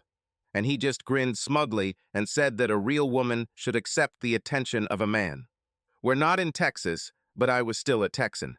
I rushed towards them and grabbed him by the man bun at the back of his head. Ami gasped at my sudden appearance and stepped back. "Well, freak, what are you doing here?" He looked at me with frank fear in his eyes, but quickly pulled himself together. His self-confidence returned. "Let me go, infidel. I will take your soul for this sacrilege." "Well, if that's the case," I muttered and hit him right in the nose. The cartilage cracked and he collapsed to the ground. Ami gasped and whispered, "Donald, what have you done?" I made the most innocent face possible, looked at him, then at her. "I hit him in the nose. Isn't it obvious?" She looked at me like I was a stupid child. Well, I was a guy after all. The guy who was in love, and I didn't see any problem with that. You can't just swing your fists when you're angry. You are a grown man, and you should act like one. Otherwise, how can I marry you? I think she just proposed to me. She came up to me and pulled out a platinum ring from her pocket. "Donald, for saying, will you marry me and give me your children?" She was about to get down on one knee when my brain finally rebooted and I caught her by the arms. "Yes, yes, yes, 1,000 times yes." Then I looked at her, grinned, and asked, "What took so long?" She looked at me with that same look that meant, "Stop your American jokes." I looked down at the groaning heap of camel dung sprawled on the ground. She asked me to marry her, idiot, I told him with a satisfied grin. Then I came back to reality. What kind of kiss was that? She blushed and replied, "I tried to get him out of my life. Now and forever there is only you. I can only give you my word. Everything that happened before our meeting is ancient history. If you have secrets, I don't want to know them. From now on, we are exclusive." Encouraged, I turned to this piece of shit, who had already risen to his feet and grinned even wider. "And we are exclusive." He looked at me through the pain and said, "Congratulations. The cow is yours." I looked down and thought she might let me deal the final blow. I struggled with the urge to act childishly in the eyes of my future wife. And then she walked around me and slammed him right between the legs. Twice. Obviously, only one of us had to be mature. Of course, we kissed and went to an elite jewelry store, which, as it turned out, belonged to Ami's uncle. When we arrived, we were greeted by relatives whom I had not yet met. Before choosing the perfect ring, we had a mandatory congratulatory tea ritual. We also purchased 2 wedding rings to go with our engagement rings. Then we returned home to her parents. When we entered, her father looked at me with the same look that made me question, have I overestimated the atmosphere around our relationship? Her father was a big man as tall as me, but maybe 10 kilos lighter. However, he was in good shape. He rose from his chair and approached me. I swallowed slightly and straightened up to meet his gaze. He looked me up and down and looked straight into my eyes. "It's high time," he said thoughtfully. Then he smiled and extended his hand. I shook it and blushed slightly. "Take care of her, love her, and protect her, just like you did before. I entrust you with my most precious treasure." "No pressure, yes." I swallowed again. "Thank you, sir. I won't let you down." Ami grabbed my hand and kissed me so much that my soul was on fire. Her mother came up to me, took my hand, and kissed me on the cheek. "She's your responsibility now. Take care of her and give me grandchildren." I kissed her forehead and promised that we would try. We set a wedding date 8 months later, after which I called home to tell my parents and little sister what had happened. Celeste was delighted, my father was very proud of me, and my mother. Well, my mother threw a real tantrum on the phone. Ami talked to my sister and father. Mom left, citing urgent matters. The father said that they would book tickets and definitely come to the wedding. The next day, my sister called and said that her husband had meetings all week and would not be able to attend. Mom assured me that she would come. My sister arrived first. We met her at the airport, took her to her hotel, helped her check in, and then gave her a tour of Addis Ababa. Almost instantly, she became friends with Ami, and they began to chirp like magpies. It got to the point that when we left the hotel to go sightseeing, Ami sat in the back seat of my rented Mercedes next to Celeste, and I took on the role of chauffeur. Maybe she even wanted to marry my sister. We drove around the city for about 2 hours and then went to Ami's parents' house. Ami opened the door and loudly announced our arrival. We were met by her mother and 2 grandmothers. Women's conversations instantly reached such a level that I was excluded from communication. Then her brothers came. Finally, at least a little male communication. The guys entered, walked past my outstretched hand, and rushed to meet my sister. I went to the kitchen, took lemon water, and went to the courtyard where the ladies were having their endless conversation. I found an abandoned wicker chair under the huge tree that dominated the patio and waited for Ami's father to come home. At least I was pretty sure he still treated me well. The estrogen storm was gaining strength, and her brothers were enjoying the spectacle. Her father came, waved to me, and went straight to the chicken roost. At least everyone loved my sister, which meant I moved up a few spots in the rankings. My parents arrived 4 days later, and my father immediately became everyone's favorite. Ami's father found a common language with him, and her mother, winking at me, said that she now understands where I got my good manners and appearance from. With my mother, it was different. She was aloof and hardly interacted with women. Ami's mother began to worry that my mother did not approve of my choice. Her father simply called her a cold fish. I apologized and said that Ami was not marrying my mother. For me, Ami is my whole world, and I dedicated my life to her. I was sure she felt the same. Her mother assured me that Ami would rather die than disappoint me. The men began to prepare a bachelor party, and the women began to prepare an oriental version of it for Ami. I was glad that my sister was there on behalf of our family, because my mother would hardly have been the life of the party there. My father arranged for my maternal grandparents to come to the bachelor party and wedding. Ami's father and brothers told me it would be a traditional Ethiopian bachelor party. My grandmother got tired easily, but she liked the almost constant attention. She had cancer and may not have been with us long. Celeste, Ami, and her mother Fatima took care of her and entertained her with stories of my heroic exploits. Grandma was in seventh heaven. Even my mother showed her human side to everyone. All the men, including my boss, my deputy, and the captain in charge of the Marines at the embassy, were invited to the bachelor party. We went to a nightclub. Turns out it was a belly dancing bar. My future brothers cheerfully informed me that this place was wow, but nothing should be touched. My future father-in-law watched me closely and also became friends with my grandfather and father, so it was difficult for me to relax. But the free-flowing ouzo, tella, antage, areca, scotch, bourbon, and other alcoholic drinks soon did their job. Not to mention the presence of one very buxom, seductive young lady who insisted on keeping me company and making sure my glass was never empty. The entertainment was quite good, and my future brothers and I had a fair amount of fun.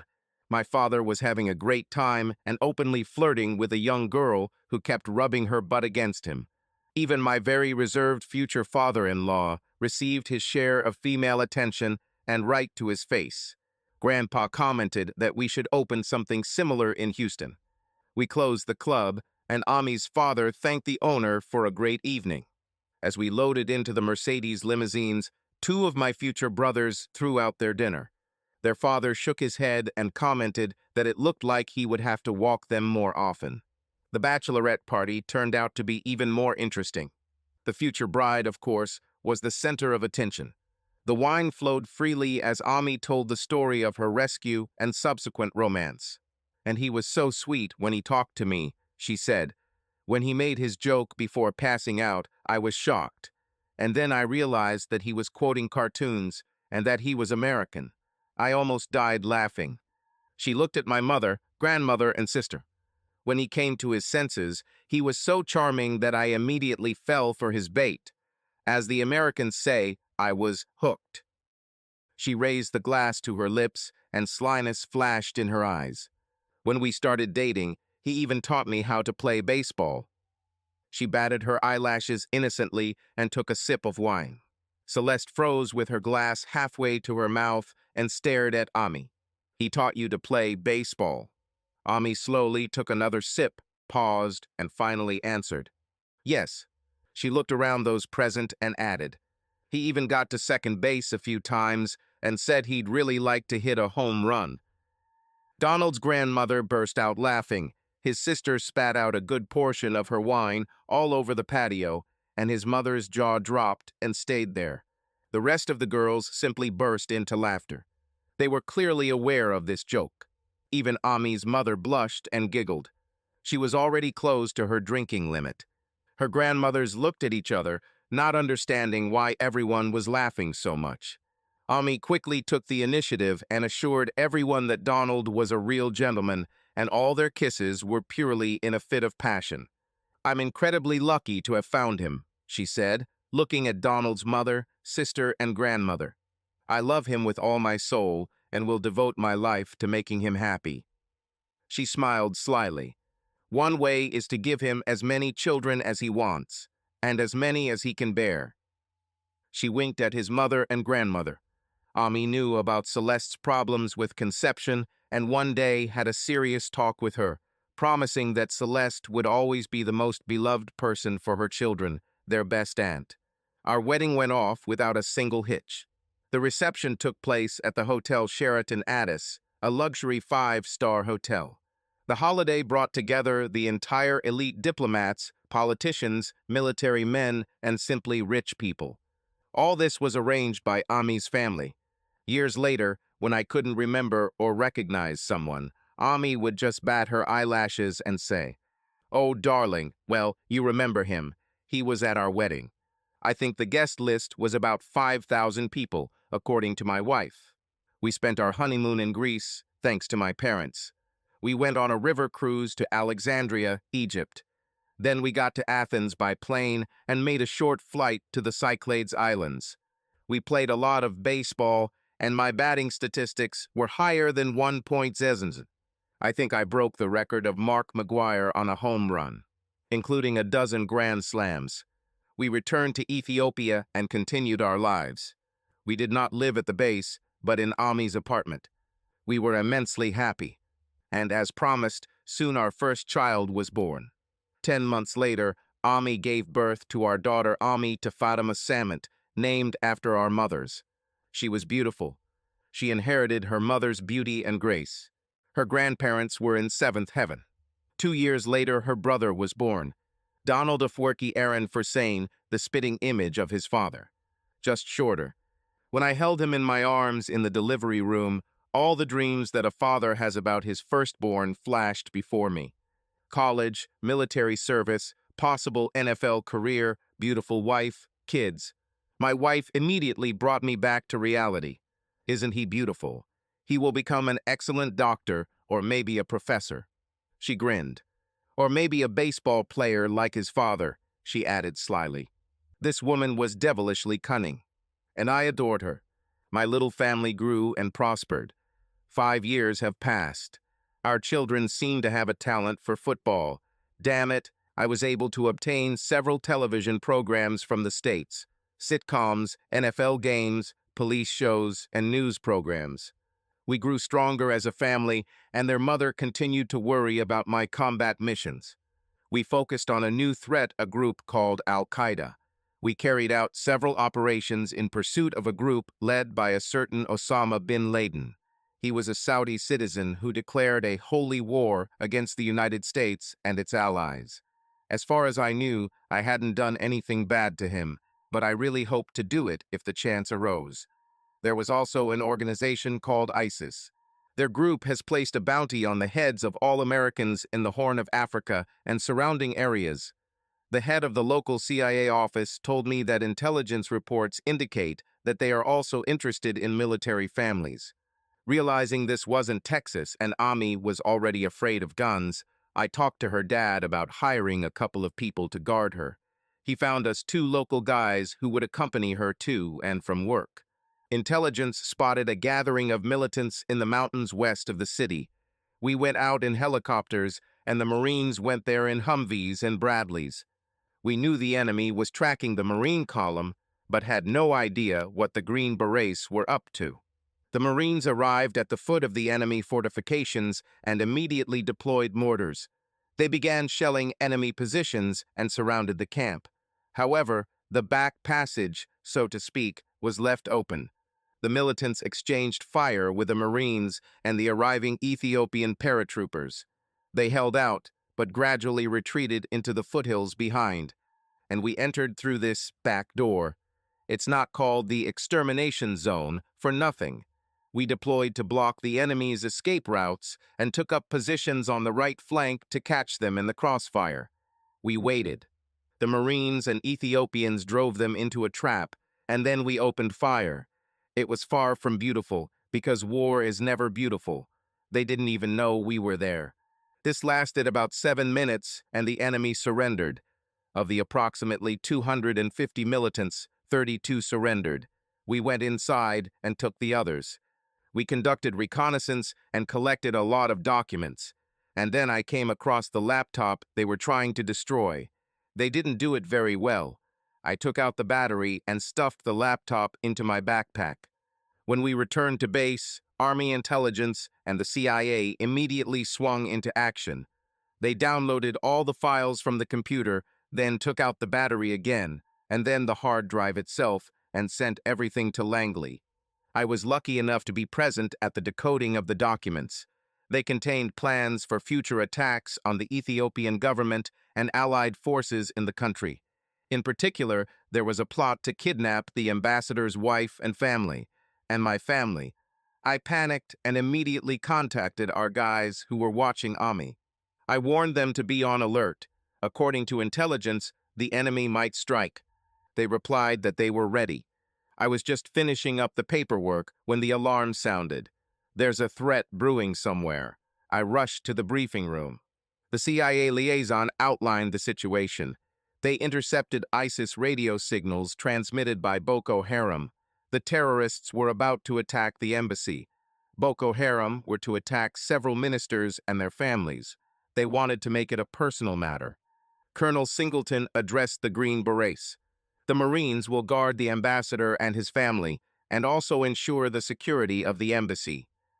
Major Linger will take able company and go to defend the residence of the Minister of Finance, supporting the Ethiopian infantry.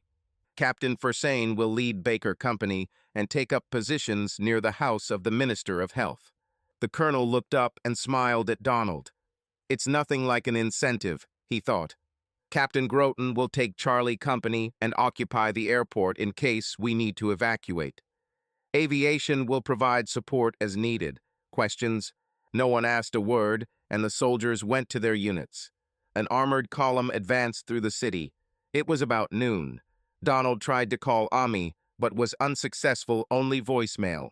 He knew that she was supposed to pick up the children and take them to their parents after her shift, but by his calculations, she should have been there already. He tried to push away the bad thoughts and focus on the task. They arrived at his father-in-law's place and set up a defensive perimeter. Soon the minister himself arrived with his guards, and they replaced the Green Berets in key positions. Ami's father approached Donald and immediately noticed his tension. He knew it wasn't just the coming attack. Professor Kasheim asked, "Have you heard from her?" "No, sir," Donald replied, looking down the street. His thoughts were far away and his eyes filled with tears. "And I can't go looking for her, sir. Damn it, how I want this. His father-in-law looked at him intently. She's a good person. God will protect them. And your son and mother, they're safe. He smiled at Donald. Dad, he's only 5 years old. He is his father's son. I'm confident in him. Besides, the children are with their mother. The lioness of Ethiopia leads them. He smiled and put his hand on Donald's shoulder.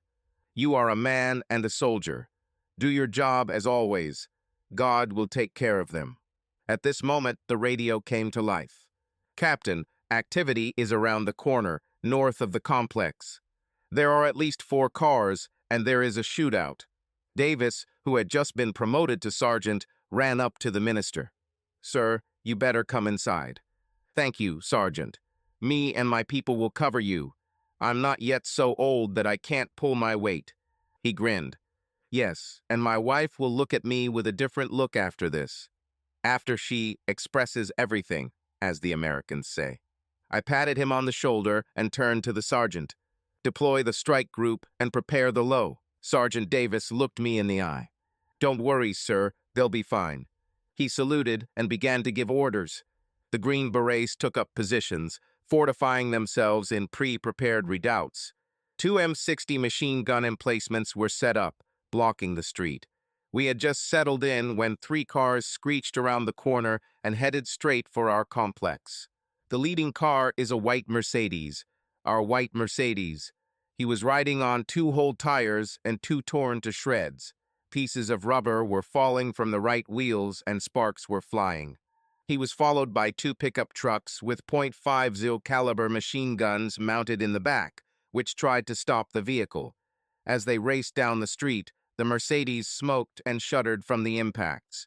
And behind the wheel, maneuvering and bouncing on potholes, sat my amazing wife. Show the pickups, I yelled. Both M60s opened fire, and the first one and then the second truck turned into a pile of scrap metal.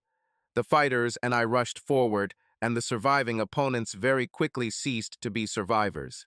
Suddenly, a huge Dodge dump truck appeared around the corner.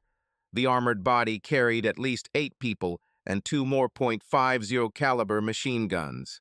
I dropped to one knee as Ami managed to pass me before her Mercedes completely stalled. One of her guards limped out of the car, clutching his left hand, but still firing his R-15 with his right. He opened the back door and pulled out his seriously wounded partner, after which they took cover under the hood of the car.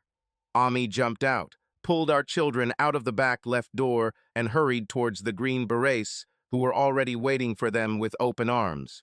In the meantime, I pulled the law atm off my shoulder, tore off the plugs from the front and rear parts, aimed at the engine compartment, and fired.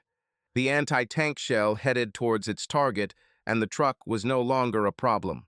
I rose to my feet and turned around to return to the fortifications.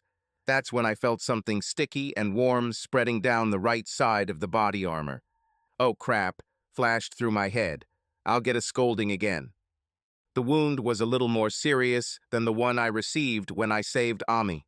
When I got to the barricade, my daughter saw me. Dad, she screamed. Ami looked at me and her face turned pale. But my 5-year-old son reacted fastest. He escaped from the soldier's hands and rushed towards me. He ran up and grabbed my belt. Be careful, Dad. Then Ami came to me. She grabbed my weapon hand, raised her eyes, and I saw that tears were already shining in them. Staying true to my style, I grinned through the pain. Ah, how are you, Doc? I joked hoarsely. God bless. She almost collapsed, but instead she hugged me even tighter. And then she hit me on the shoulder with all her might. You stupid, stubborn idiot. Who were you trying to impress? I smiled. You. Always. Then my guys ran up and dragged me inside. The doctors attended to me, and it soon became clear that I would survive. My daughter never left my side, and my son was ready to defend the building to the last. He walked around the whole room and repeated to everyone he met. This is my dad. The militants made several more tentative attacks, which is why we had to retreat a little and narrow the perimeter. Then they deployed Ethiopian paratroopers and even sent a combat helicopter, but by 7 in the evening the holiday was over.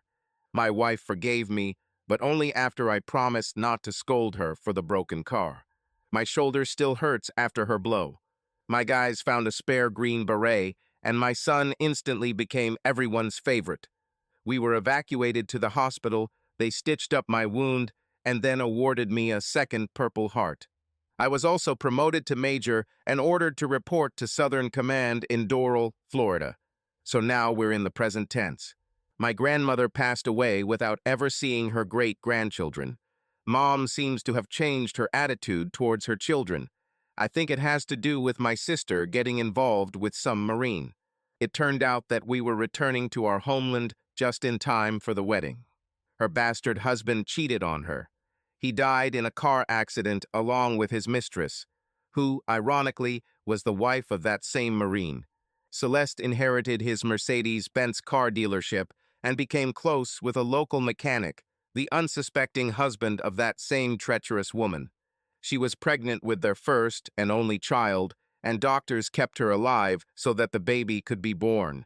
A boy was born. The guy seems decent. I was heading to the ambassador's office. He called me and told me not to say anything to the boss. So I didn't tell my wife anything. Having reached the embassy, I was immediately invited inside. The ambassador stood up, shook my hand, congratulated me on my promotion, and invited me to sit down. Major, we will miss you, but you deserve it. You have served here for 12 years and made a huge contribution to the lives of the local people. I reported this to the Ministry of Defense and the Southern Command. I also talked to the State Department. They will follow your career. You are a good man, Major. Your country and your family are lucky to have you. I was stunned. Thank you, sir. I'm flattered. I will try to justify your trust. He smiled. If you get tired of military service, call. I think there is a place for you in the diplomatic corps. Thank you again, sir. Enjoy your vacation and say hi to your parents. He stood up and shook my hand again. So my family and I went to Ramstein Air Base, from where we flew to the United States. We changed our destination to Houston International Airport. The children were running all over the terminal, and the wife was clearly tense. After all, she was only in Paris and Greece. And now I was dragging her to the USA. Moreover, in Texas, 12 hours and 32 minutes in the air. By the time we get to Houston, my kids will be ready to hijack the plane. It turned out that Ami was more worried about meeting Celeste than about moving to the States. About 3 hours into the flight, she turned to me. My dear, we need to talk. Crap. What have I done again? What happened, my love? Did I do something? Or, on the contrary, didn't? No, honey, it's about your sister. She looked into my eyes and sighed. What did Celeste say? Nothing, my love. In fact, this applies to me too. Okay, I can't stand it when she messes with my head like that. Just tell me what's wrong, baby. My strong, brave, beautiful wife suddenly sobbed and then burst into tears, burying her face in my chest. The children came and sat on our laps. It's good that we flew first class. People have already begun to notice her sadness. Why is Mom crying, Dad? My daughter was on the verge of tears. The son held his mother's hand and looked completely lost. It's okay, guys. Mom is just a little sad because we left our grandparents. We will definitely make sure that Mom is happy again. And very soon, Grandmother Fatima and Grandfather Aaron will come to us in America.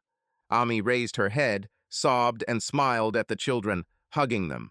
That's not the point, my dear. I looked at her. Baby, what's wrong? She sobbed again and said, You will become a father again, my dear. And we are going to your family, and your sister will find out. She will be in so much pain. I was stunned. Number 3. Wow. When? I asked. I'm already 2 months old. You just can't control yourself, can you? She smiled and sobbed again. I don't want to hurt your sister. She already had so many difficulties.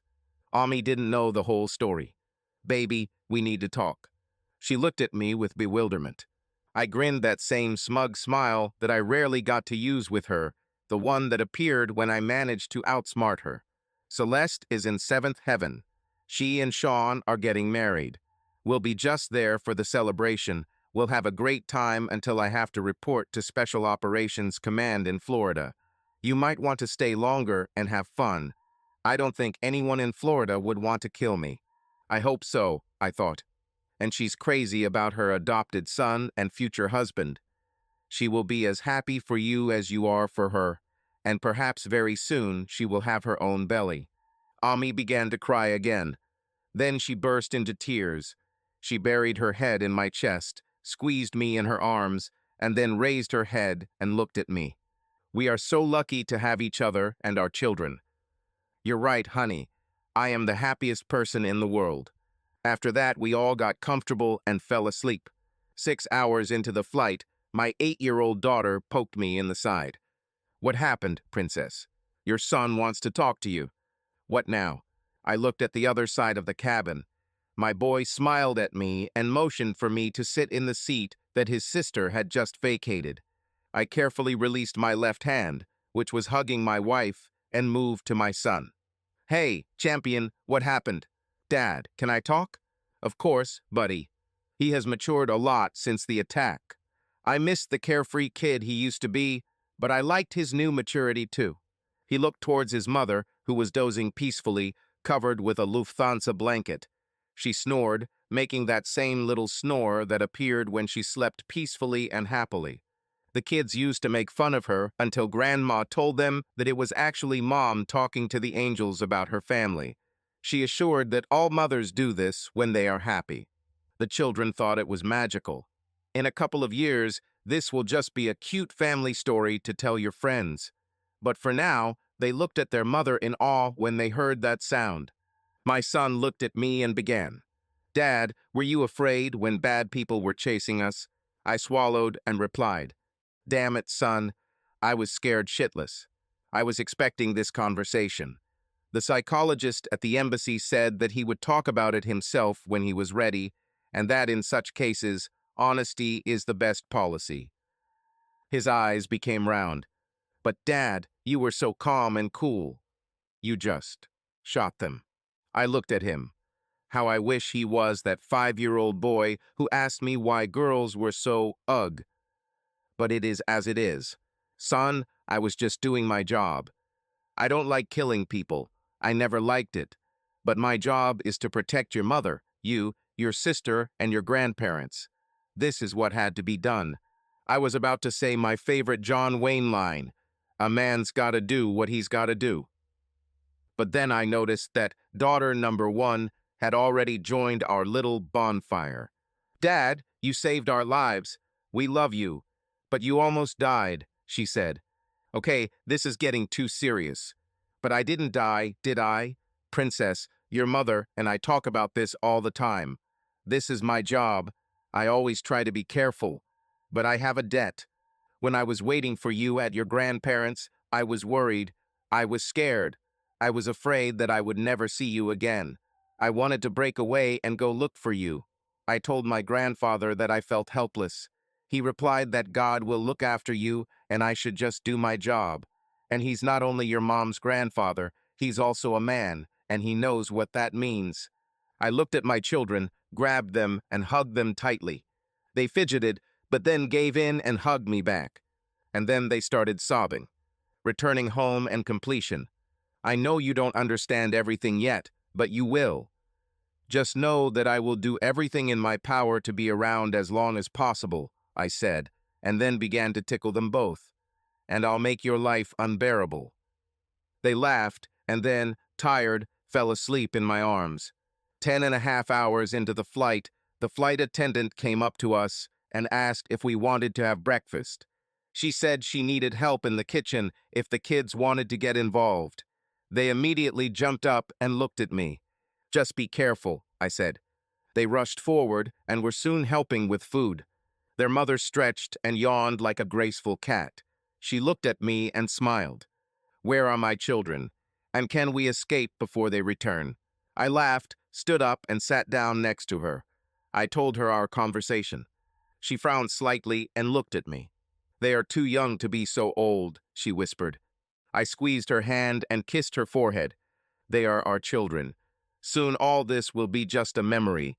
This will make them stronger, and we will be close, my love. The pilot contacted. Ladies and gentlemen, we are beginning our descent into Texas airspace and expect to arrive in Houston in approximately 2.5 hours. Thank you. My daughter brought a cup of tea for her mother, and my son brought coffee for me. The flight attendant brought coffee muffins and sat down with us for a minute. Major, you and your wife have amazing children, she said, turning to Ami. They told me what happened, doctor, and I am delighted. They also bragged about your driving skills and how your husband shot down the bad guys, so they said. She smiled, stood up, took Ami's hand, and added, "You both have something to be proud of." Then, looking at Ami with a sly smile, she said, "And congratulations on the third." She looked at me with a seductive grin. "Lucky girl," she whispered to Ami.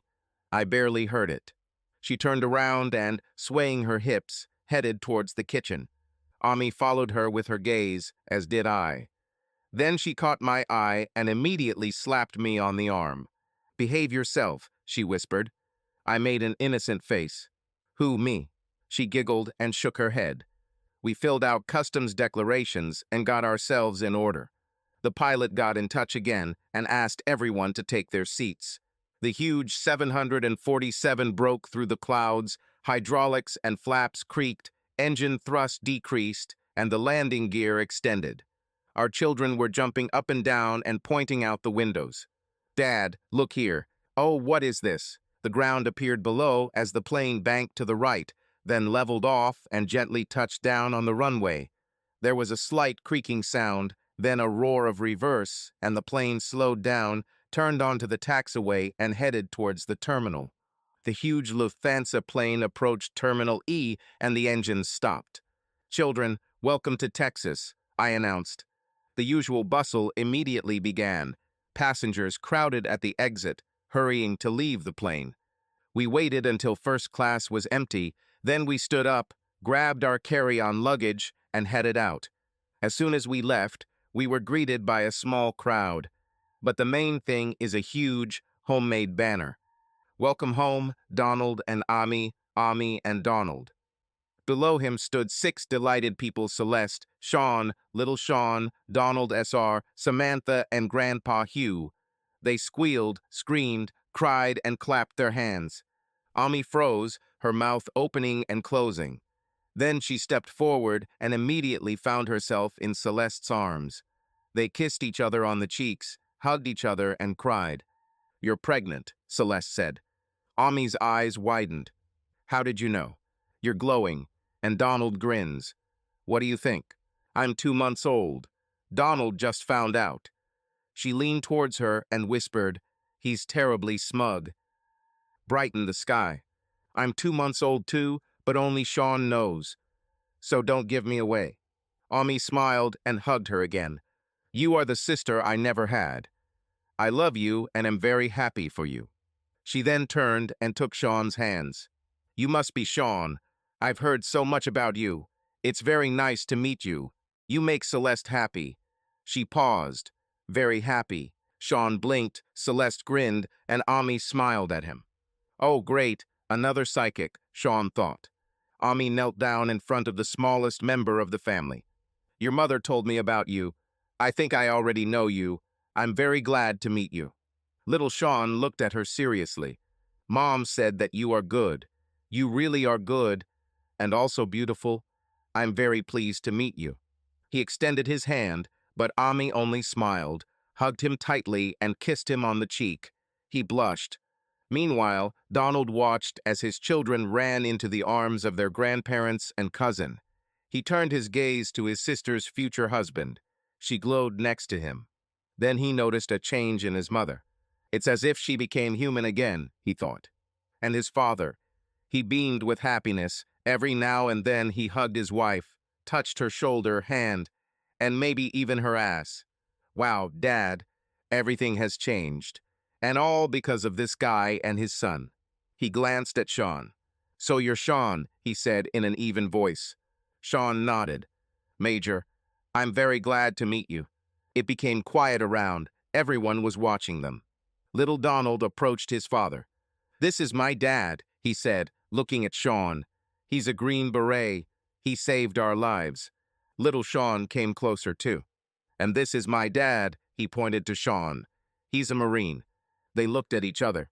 My dad has many friends among the Marines. They helped him protect us.